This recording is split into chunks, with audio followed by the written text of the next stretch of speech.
வருகிற 30ஆம் தேதி எங்கள் ஐயா மனிதநேய அறக்கட்டளையின் நிறுவனர் சைதை துரைசாமி அவர்களினுடைய காடு.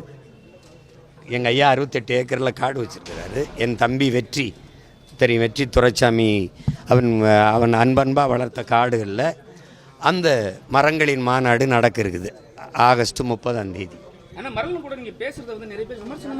ஆமாங்க, தெரியாதவங்க பேசும்போது இப்போ எங்கள் அண்ணன் ராமராஜன் பாட்டு பாடி பால் கறந்ததை எப்படி நம்ம பேசினோமோ அறியாமை தான், அது அறிவியலுங்கிறது அறியாமை தான். அறியாமல் இவங்க பேசுகிறாங்க. இப்போது ஒரு மாடை கட்டி வச்சுட்டு அதிர்கிற பட்டாசு வெடியை போட்டால் என்ன செய்யணும்னு நினைக்கிறீங்க? அத்துக்கிட்டு ஓடும்ல. அப்போ பெரிய வெடியை போட்டால் அத்துக்கிட்டு ஓடுற மாடு மெல்லிய இசையை ரசிக்குமா ரசிக்காத? ரசிக்கும். இது அறிவியல்.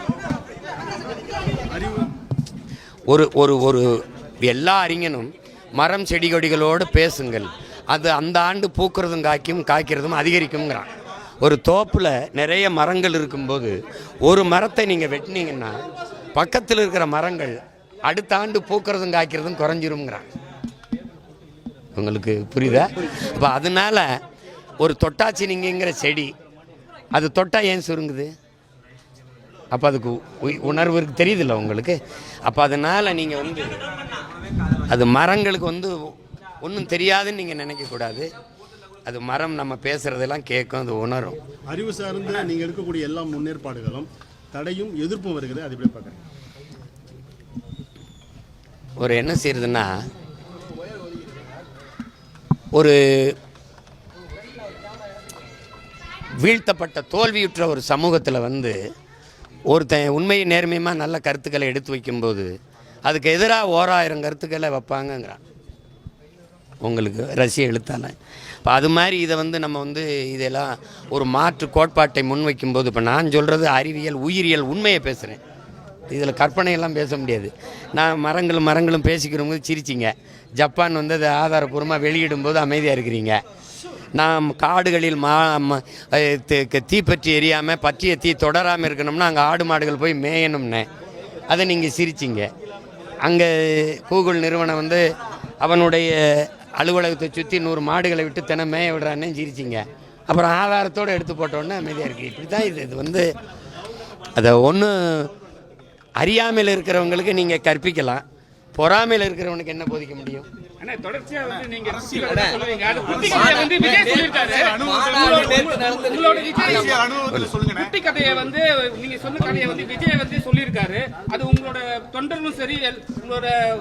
எல்லாருமே சரி, நண்பர்களும் சரி, அவங்க எங்க சீமான் தான் சொன்னதுன்னு சொல்றாங்க. ஆனா அவங்க சைடுன்னு பார்த்தா இதெல்லாம் ஒரு கதை, இதெல்லாம் புனைப்பு கதைன்னு சொல்றாங்க. அது எப்படி பாக்குறீங்க?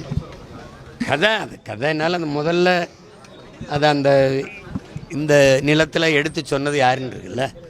நான் அதை 2021 தேர்தலில் வாக்கு சேகரிக்கும் போது ஒரு நேர்மையாளனை உண்மையானனை தேர்வு செய்யுங்கன்னு நான் இந்த கதையை சொல்கிறேன். அதை தம்பி இன்றைக்கி அதை நான் இந்த நாட்டின் இளவரசனை தேர்வு செய்கிறதுக்காக சொன்னேன். அடுத்த மன்னனை அவர் தளபதின்னு மாற்றிட்டு அதை சொல்கிறாரு. அதில் வருத்தம் இல்லை. அது இப்போ ஒன்றிலிருந்து ஒன்று கட்டுறதை நான் எங்கேயோ கட்டுறதை நான் சொல்கிறேன். அவர் இதை கட்டுறது, அண்ணன்ட்ட கட்டுறது தம்பி இன்னொரு இடத்துல சொல்கிறாரு. அது தவறு ஒன்றும் இல்லை. அரசியல் அனுபவத்தில் சொல்லுங்கள், மாநாட்டுக்கு கூடுற கூட்டம்லாம் ஓட்டா வருமா? ஏன்னா சிரஞ்சீவி என்பது மாநாடு கூட்டினாரு, பெரிய இதோட லட்சக்கணக்காக தாவேக்கா மாநாட்டு கூட்டத்தை பற்றி என்ன நினைக்கிங்க? அப்போ நான் அவர் தெளிவாக சொல்லிட்டாரு, எனக்கும் திமுக தான் போட்டி, மற்ற யாருக்கு இல்லைன்னு உங்களை போட்டியில் சேர்க்க மாட்டேங்காரு. இல்லை அது இப்போது போட்டின்னு நம்ம எல்லாரும் சொல்லலாம். இப்போ நானும் திமுகவும் போட்டின்னு சொல்லலாம், அதிமுக எங்களுக்கும் திமுகவுக்கும் தான் போட்டின்னு சொல்லுது. தம்பியும் அதே கருத்தை சொல்கிறார். இப்போ ஒரு எளிய ஒரு கேள்வி தான். ஒரு சித்தாந்தத்தை ஏற்கனவே முன்வைக்கப்பட்டு அது மக்களால் ஏற்கப்பட்டு சித்தாந்தமாக ஏற்கப்பட்டுச்சா எப்படி ஏற்கப்பட்டுச்சுங்கிறது வேறு. 60 ஆண்டுகளுக்கு மேலே அதிகாரத்தில் இருக்கிற ஒரு சித்தாந்த கோட்பாடு திராவிடம் திமுக அப்படின்னு, அந்த சித்தாந்தத்தை அதை தாண்டி இன்னும் ஒரு சித்தாந்தம், அந்த கொள்கை கோட்பாடுகளை தாண்டி ஆகச்சிறந்த கொள்கை கோட்பாடுகளை வச்சுத்தான் அதை வீழ்த்த முடியுமே ஒழிய ஒரு சித்தாந்தத்தை ஒரு சினிமா வீழ்த்திட முடியாது. உங்களுக்கு நான் சொல்கிறது புரியுதுன்னு நினைக்கிறேன். அவர்கள் திராவிடம் என்ற கோட்பாட்டை வைக்கிறாங்க, நாங்கள் அதெல்லாம் தமிழ் தேசியம் என்ற ஒரு மாற்று கோட்பாட்டை வைக்கிறோம். இப்போ எங்களுக்கு என்ன வேறுபாடுன்னு சொல்கிறோம். நீங்கள் வீழ்வது நாமாக இருந்தாலும் வாழ்வது தமிழாக இருக்கட்டும்னு சொன்னீங்க. ஆனால் இன்றைக்கு வீழ்வது தமிழாக இருக்கட்டும் இருந்தாலும் வாழ்வது நாமாக இருக்கட்டும்னு மாற்றிட்டீங்க. எங்கும் தமிழ் எதிலும் தமிழ். நீங்கள் இப்போ எங்கேயும் இல்லை தமிழ்ங்கிற நிலைமைக்கு வந்துடுச்சு. அதனால நாங்கள் அதை மாற்ற நினைக்கிறோம். நம்ம ஒரு கோட்பாட்டை ஒன்றுலையும் மாற்றுறோம். கல்வி மானுட உரிமை, அதை கொடுக்க வேண்டியது அரசின் கடமை. நீங்கள் கொடுக்காமல் இருப்பது மாபெரும் கொடுமைன்னு நாங்கள் கல்வியை எல்லாருக்கும் சரியாக சமமாக கொடுக்கணும் அப்படின்னு ஒரு வரோம். அது தரமாக கொடுக்கணும்னு நினைக்கிறோம். அதே மாதிரி மருத்துவம் ஒரு மகத்தான சேவை, அது என் மக்களுக்கு தேவைன்னு நினைக்கிறோம். அதை ஆகச்சிறந்த மருத்துவத்தை ஒரு 8 கோடி மக்களால் நிறுவப்பட்ட ஒரு அதிகாரத்தால் தர முடியாத கல்வி மருத்துவத்தை ஒரு தனியார் முதலாளி கொடுத்து விடுவான் என்பதை நான் ஏற்கலை. நான் அவனை விட பல மடங்கு தரமாக என் மக்களுக்கு கல்வி மருத்துவத்தை குடிநீர் விநியோகத்தை நான் கொடுக்க முடியும்னு நான் நினைக்கிறேங்கிற கோட்பாட்டை நான் வைக்கிறேன். நான் அதை செய்வேங்கிறேன். அப்படி சொல்லி தான் நீங்கள் பண்ண முடியும். என் தம்பியே பேசும்போது நான் முன்வைக்கிற கருத்துக்கு நீங்கள் வாக்கு செலுத்துங்கன்னு சொல்லலை, என் முகத்துக்கு வாக்கு செலுத்துங்கிறப்பல. இந்த முகம் இன்னைக்கு இருக்கிற மாதிரி நான் 5 வருஷம் கழிச்சு இருக்காது. புரியுதா உங்களுக்கு? அந்த முகத்துக்கு வாக்கு செலுத்துவாங்களா தமிழக மக்களுக்கு? அது பொறுத்துன்னு தான் பார்க்கணும். மதுரை மாநாட்டில் அங்கே வந்து அம்பேத்கர், வேலுநாச்சியார், தந்தை பெரிய எல்லாருக்கும் இருந்தது. ஆனால் மதுரைக்கு மிக முக்கியமான பசும்பொன் தேவருடைய எந்த கட்டோட்டம் கிடையாது. விஜய் இன்னைக்கு வார்த்தை கூட எந்த இடத்துலையும் பயன்படுத்தலை. இதை எப்படி பார்க்குறீங்க? மிக முக்கியமான மதுரையில் பசும்பொன் தேவரையா தான். இல்லை, தம்பியை பொறுத்த வரைக்கும் நீங்கள் நான் என்ன பார்க்குறேன்னா, ஒரு அரை மணி நேரம் உரை, ஒரு மாநாட்டில் ஒரு இனத்தை வழிநடத்தி அதிகாரத்தைக்கு வரணும்னு நினைக்கிற ஒரு தலைவன் வந்து ஒரு மாநாட்டுக்குன்னு ஒரு உரை தயாரிப்பு இருக்குது. அதில் வந்து கடந்த முறை நீங்கள் கொள்கை வழிகாட்டியாக சொன்ன யாரையும் இந்த வாட்டி பேசலை. அது விட்டுட்டு திடீர்னு பேரறிஞர் அண்ணாவையும் பெருந்தகை எம்ஜிஆர் அவர்களையும் எடுத்துகிட்டு வந்துட்டீங்க. ஒருத்தர் ஒரு கட்சியை தொடங்கினவர், இன்னொருத்தர் இன்னொரு கட்சியை தொடங்கினவர். எந்த கட்சியை ஒழிக்கணும்னு என் தம்பி சொல்கிறாரோ அந்த கட்சியை தொடங்கின பெருமகனே அவர் தான், அண்ணா அவர்கள் தான். அப்போ அவர் வழியில் போய் அவர் கட்சியை ஒழிக்கிறதுங்கிறது அது அடிப்படையை வேடிக்கை இருக்குது. ரெண்டாவது, மதுரை அப்படின்னாவே என் தம்பி தராமல் பாருங்க. ஒன்று மீனாட்சி அம்மன் கோயில், வைகை, அப்புறம் நாங்கள் இப்போ ஜிகிர் தண்டா, ராத்திரி இட்லி கடையெல்லாம் ஏப்பா விட்டாயின்னு அதெல்லாம் அடையாளம். மதுரைன்னா அதுக்கு ஒன்று, அது தேடி அதுக்கு சொல்லணும். அதை விட்டுட்டு அவன் பேசுகிறம்போது பாருங்கள், எம்ஜிஆர் யாருன்னு தெரியுமா உங்களுக்கு? எம்ஜிஆர் யாருன்னு தெரியுமா? டேய் உனக்கு தாண்டா இப்போ தெரியுது, எல்லாருக்கும் தெரிஞ்சாண்டா அவரை முதலமைச்சர் ஆகியிருக்கான், அவரை புகழ்ந்துருக்கான். அப்படி தெரியுது இல்லை, அவர் அப்போ தான் அவர் தெரிஞ்சுக்கிறாரு எம்ஜிஆர் யாருன்னு தெரியுதா.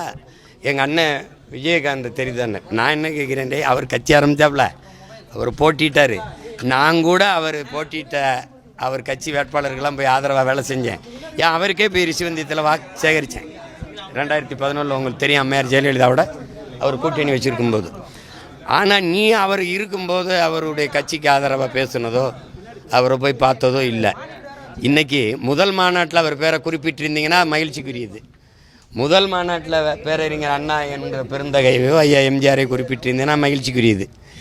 திடீர்னு வந்து 67 மாதிரி ஆட்சி மாறும்னா 49 ஆரம்பித்த கட்சியை 67 தான் ஆட்சியை பிடிச்சாங்க. யார்? அண்ணா அவர்கள். அதுக்கு எவ்வளவு காலம் விலை கொடுத்துருக்கிறாரு. அதுக்கு முன்னாடி 2 முறை தேர்தல் நின்று வென்று தோற்று வந்து 22 விழுக்காடு வாக்கை வச்சு மூதறிஞர் ராஜாஜி, கம்யூனிஸ்ட் கட்சி, அப்புறம் நம்முடைய தமிழர் தந்தை ஐயா சீபா ஆதித்தனாருடையது, ஃபார்வர்ட் பிளாக், இந்த கட்சிகளெல்லாம் இணைச்சிக்கிட்டு தான் நின்று வென்றாங்க. அப்போ அது ஆண்ட சொல்லிட்ட மாதிரி அது டப்புன்னு மாறிடுறாது. ஆனால் நீங்களும் தனித்து நிற்கீங்க, தாவேக்காவும் தனித்து நிற்குன்னு சொல்கிறாங்க. உங்கள் 2 பேருக்கான போட்டி எப்படி இருக்கும்? மதுரை மாநாட்டோட கூட்டம் ஓட்டாமல் வருமா? மேடையில் அதில் அதில் நாங்கள் வந்து நீங்கள் இந்த நாடை என் கனவுக்குள்ளே ஒரு நாடு இருக்குல்ல, அந்த நாடு எப்படி இருக்கும்னு உங்களுக்கு காட்டுவேன்.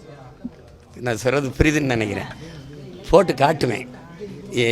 என்னுடைய ஆட்சியில் கல்வி எப்படி இருக்குது பாருங்கள், எங்களுடைய ஆட்சியில் சாலை எப்படி இருக்குது பாருங்கள், எங்களுடைய ஆட்சியில் காவல்துறை எப்படி இயங்குது பாருங்கள், போக்குவரத்து எப்படி இருக்குது பாருங்கள் அப்படின்னு காட்டுவேன். இது சாத்தியமான பாருங்கள், இந்த நாட்டில் இது சாத்தியப்படுது பாருங்கள், இப்படி வேலை வாய்ப்பை கொடுப்பேன் பாருங்கள், இப்படி மருத்துவத்தின் தரத்தை கொடுப்பேன் பாருங்கன்னு என்ன சொல்லுவேன். பேசி நீங்கள் நம்பலை. ஏன்னா 15 வருஷம் என்னை காலி பண்ணிட்டீங்க. ஆனால் இப்போ நான் உங்களை நம்பலை. அதனால என்ன செய்கிறேன், இந்த வாரம் இப்படி இருக்கும்னு காட்டிடுறேன். எப்படி அதை நீ பொறுத்திருந்தான் பார்க்கணும். ஆனால் தொண்டர்களை இழிவுபடுத்த, தொண்டர்கள் ரசிகர்கள் இது கிரீஸ் தடவி அவங்க கேவலப்பட்ட ஒரு விஷயம் பண்ணியிருக்காங்க. யாரும் கிட்ட நெருங்காதபடி அதை வந்து கேட்டு பார்த்தீங்கன்னா நீங்களே வீடியோ பார்த்துருப்பீங்க. அணில் குஞ்சு விஷயத்தை ஒன்று பண்ணியிருப்பாங்க. அது எப்படி நான் பார்க்குறீங்க? ஏன்னா எல்லாத்தையுமே இன்றைக்கே பேசுகிறேன். நாளைக்கு கூட்டம் இருக்கு.